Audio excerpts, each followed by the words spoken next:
به نام خداوندی بخشنده‌ای مهربان. بچه ها سلام، حالتان چطور است؟ امیدوارم در هر جایی که هستید خوب و خندان باشید.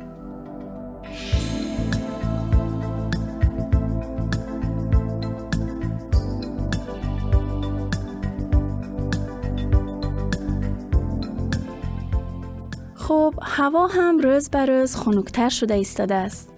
حتما صندلی ها، بخاری ها و پیچکه ها را که گرم کرده اید. شبها هم که شبهای زمستانی است، طولانی و دور و دراز. پس خیلی فرصت خوب است تا با هم قدر از کتاب گپ زنیم و با یک رمان دیگر آشنا شویم.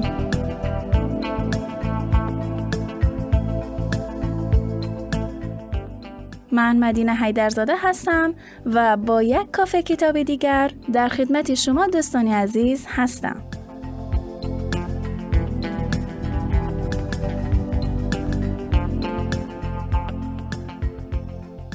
همراهان خوب برنامه کافه کتاب، داستانی که امروز با آن آشنا می‌شویم داستانی شعر، کمد و جادوگر نوشته سی.اس. لوئیس می باشد.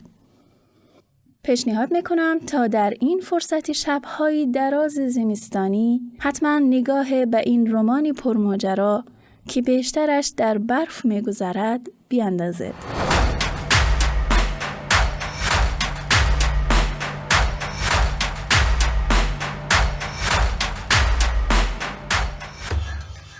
شعر، کمد، جادوگر نخستین کتاب از مجموعه 7 جلدی وقایع نگاری نارنیا نوشته سی.اس. لوئیس می باشد. در اون مایه و تفکر اصلی حاکم بر این داستان نبردی خیر و شر است که موقعیت‌های مختلفی داستان را به هم مربوط می کند. لوئیس نویسنده، منتقد، پژوهشگر و استاد ادبیات بود که با آگاهیش از روایات مربوط به زندگی مسیح از آنها در هنگام نوشتن داستان‌های نارنیا بهره برده است.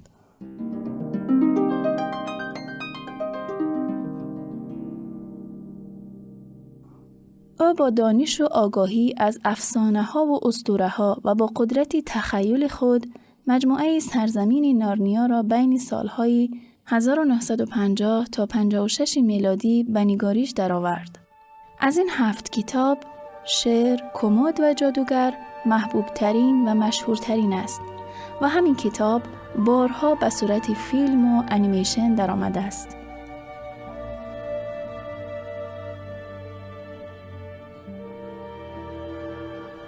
نارنیا نام دنیایی است که توسط سی.اس. لوئیس خلق شده و فرمانروای آن شیر به نام اصلان است.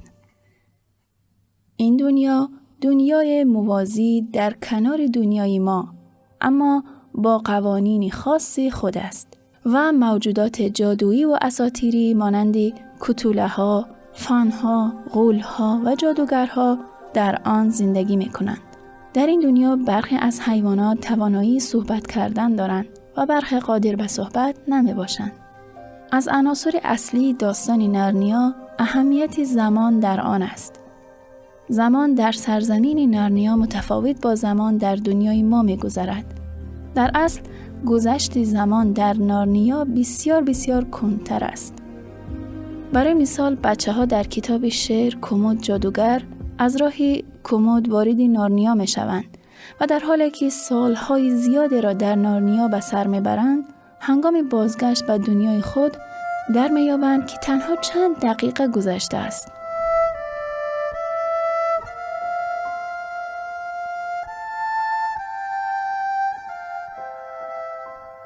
همراهان و شنوندگان عزیز رادیو مهر، داستانی شعر، کمد و جادوگر اینگونه آغاز می شود که 4 کودک به دلیل حمله‌های هوایی به بیرون از لندن به خانه پروفسور پیر فرستاده شدند که در روستا زندگی می کرد.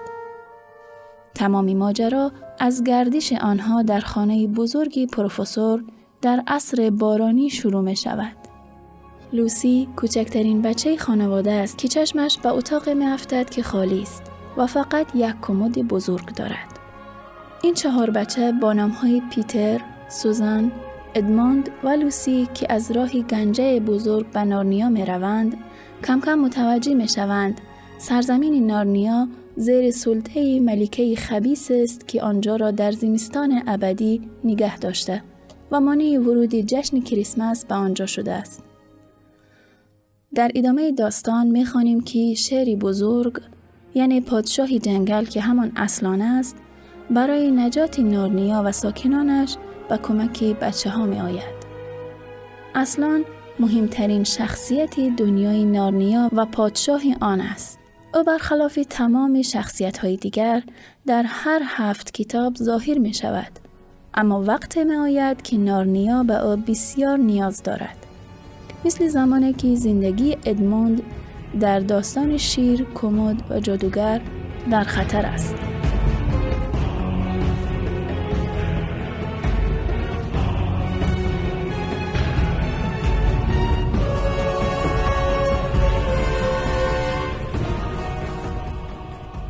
در سرزمین نارنیا کتوله ها هم زندگی میکنند. آنها معمولاً با قد کوتاه و سر بزرگ توصیف میشوند و غالباً استعداد جادویی دارند و آهنگرند.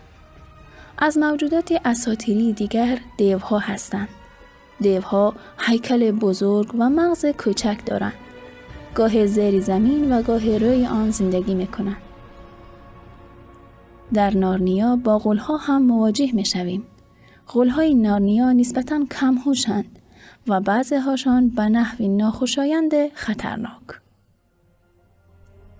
در اواخر داستان پس از تلاش‌ها و جنگ‌های بسیار از این 4 خواهر و برادر خردی به دام جادوگری سپید افتاده است. در صحنه از داستان آن 3 نفر با بابای برفی روبرو می‌شوند. پس بابای برفی به آن 3 نفر هدیه می‌دهد. با پیتر شمشیر، با سوزان یک کمان و یک شیپور و با لوسی یک شیشه داروی حیات بخش. سوزان نخستین کسی است که از هدیه‌اش استفاده می‌کند. وقتی که فنریس گورگ فرمانده ارتش جادوگری سپید سوزان را دنبال می‌کند، او به بالای درخت می‌رود و شیپورش را به صدا در می‌آورد. پیتر به نجات او می‌شتابد و با شمشیرش گورگ را از پای در می‌آورد. پس از آن لوسی از شربت برای نجات ادموند که در جنگ با افراد جادوگر زخمی شده استفاده می‌کند. چون بدون ادموند تخت شاهی از دست می‌رفت.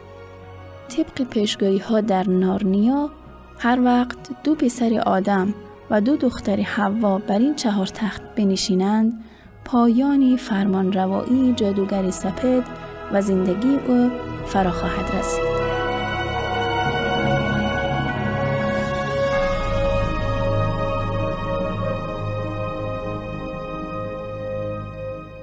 خب شنوندگان و دوستان عزیزی برنامه کافی کتاب، این بود درباره داستانی شعر، کمد و جادوگر، اولین قسمت از مجموعه داستان‌های نارنیا. امیدوارم شما نیز این کتاب و داستانی مهیج و پر از ماجرا را بخوانید و لذت ببرید. تا برنامه و کتاب دیگر، شما دوستان کتابخوان را به خداوندی ممنون بسپارید.